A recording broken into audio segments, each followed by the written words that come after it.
Over the 13-year history of the Seattle Sounders women, the University of Washington has played a large role in the makeup of the Sounders. Whether it be players like Malia Arendt, Tina Frimpong, or Hope Solo, or even coaches and now the current technical director, Leslie Gallimore, who is also the head coach at UW.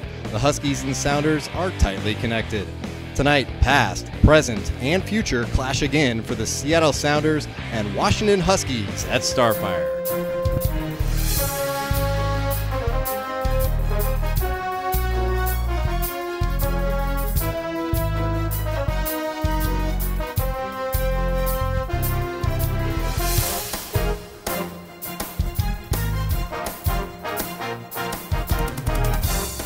Welcome back, everybody, to Starfire once again. I'm John Billings with you here for the Huskies and the Sounders. You can see over my shoulder a nice little clinic brought to you by Wings of Karen. Both of these sets of kids out here from BECU and around the Sound taking part with our Sounders women as their coaches. Well, this match certainly means a lot more than just 90 minutes on the field. It's a chance for these two organizations to work together to build their programs.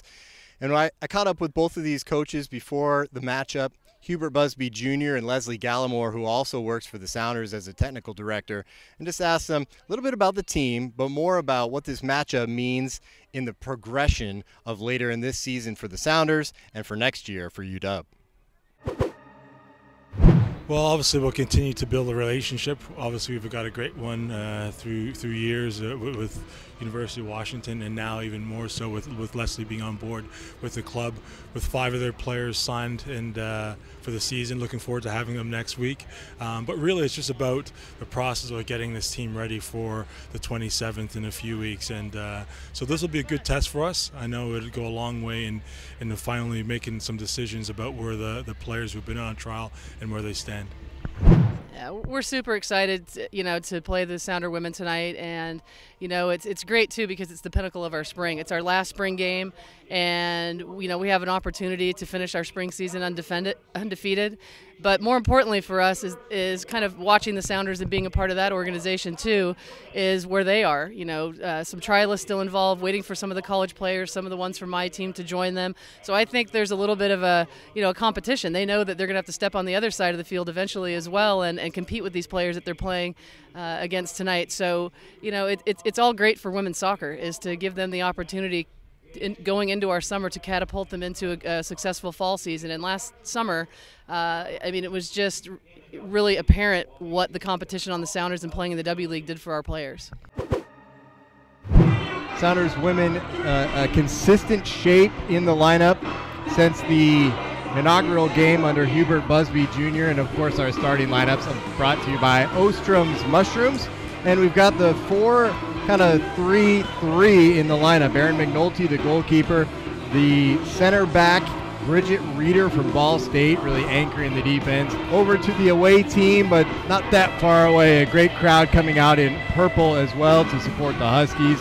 And they'll go with a 4-5-1 formation. Sid Towers, Schoening, Boyd, and Voss in the back.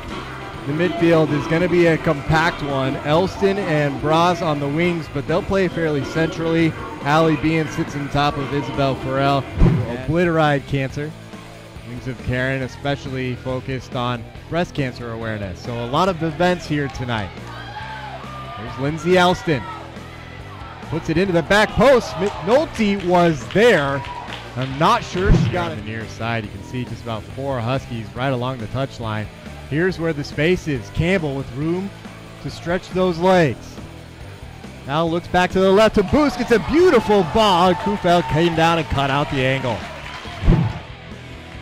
Elson loves bringing that ball wide. And here's Lindsay Voss. As we said, loves to get forward.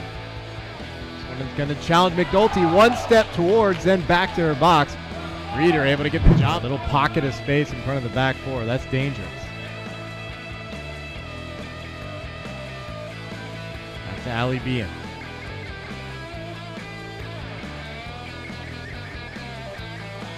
Good early ball softly. He's going to test the back 4. McNulty comes out, but Lindsay Elston is there on sides and punches it into the back of the net. It'll be Boost to take it again. Reeder is the target. She rises, heads it, and a save from Kufeld. Not only the block, but the hold in the air. And she is. Stay up to date on team news, features, and promotions. Do it all by Campbell, she's going to run this one down. Flicks over to Slosson. Can she chip the keeper? Oh, just couldn't get enough underneath the ball.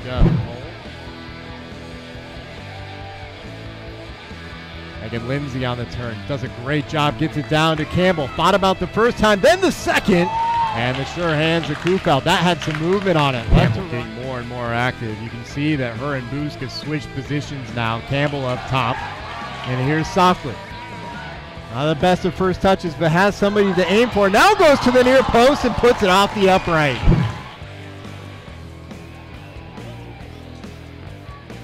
Reeder rising, heading down. Campbell with the flick. She knocked it over the bar. Russell, a lot of space as she pushes on, forcing somebody to step up to her.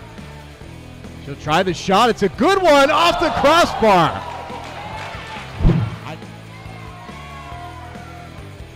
It's a good ball in. Reeder runs through it and into the back of the net. Well, there's been no question about who the dangerous player has been for the Sounders on set pieces. And it's Boost to Reeder once again to make it 1-1. I mean, like you said, we had countless opportunities. It was a matter of just finding the end of it on one of them. It went off the shoulder, not the head, but whatever. It's not a pretty goal, but, at the end of the day, it's 1-1 on the scoreboard. So, second half was a tale of just really pushing hard. I mean, it was a totally different 45 minutes, it felt like, from back to front. What was the mentality and what was the conversation about at halftime? We didn't play bad in the first half. It was just a matter of, finishing the final opportunities and, making that connecting pass to the final third. And we got out second half and we kept the energy going. Our thing was to set the tempo and to keep pressing and to get that goal back. And that's exactly what we did. And, that was the mentality, was keep pressing, stay organized, and put one in. You seem like you're getting more cohesion with not only the back four, but your midfield and so on. What have you seen from your eyes there? Definitely. I mean, as more games get under our belt, as we start to learn each other's tendencies, you get more comfortable. So you can start to read, okay, I know my midfield's doing this, and, I say this to organize, and, my forward's going to make this run. So it's all like just settling in together, and we're excited to get some of the other players in too. Yes, of course, it was great competing with them. The team looks great for the Sounders. I thought we played well against them, and I'm just excited to finally get with that team, start practicing with them, and hopefully have a great season. You played a part in the goal, finding Elston at the back post. Kind of run through that, and what did you see from your eyes? Well, I cut the ball backwards, and then I didn't really think I was going to get that much on it. But then I saw Jacqueline and Elston running far post, and I just hit it in there. And luckily, whenever Elston gets it at her feet, she'll finish it. I knew she was going to finish it right when it got there. And certainly the second half was kind of back and forth. It's off one crossbar and then off the other. It seemed like whoever had fresh legs at the end might win it.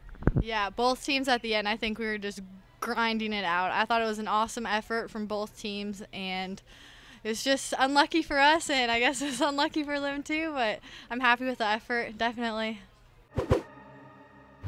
Well, 1-1, a result I think everybody can be happy with. A pretty fair result, too. UW dominated the first half, to be fair, but the Sounders were all on the front foot for the last 45 minutes. A lot of exciting highlights to show from this match, and I think a bright future for the Sounders when you look at what they have now, what they showed tonight for UW that's going to be joining them in just a matter of days now, and still all those players from around the nation yet to join the team. Sounders are going to be one of the teams to beat in the W League this summer. Well, just 1 week away, it's the Vancouver Whitecaps. They're not in the W League anymore, but they're still a bitter rival with the Sounders women, have been for years. It's going to be fun to welcome them back to Starfire, and of course welcome you back once again. We'll be here right at SoundersWomen.com and USL Live. Well, for all of our crew, myself, John Billings, thanks for joining us. We'll see you next time.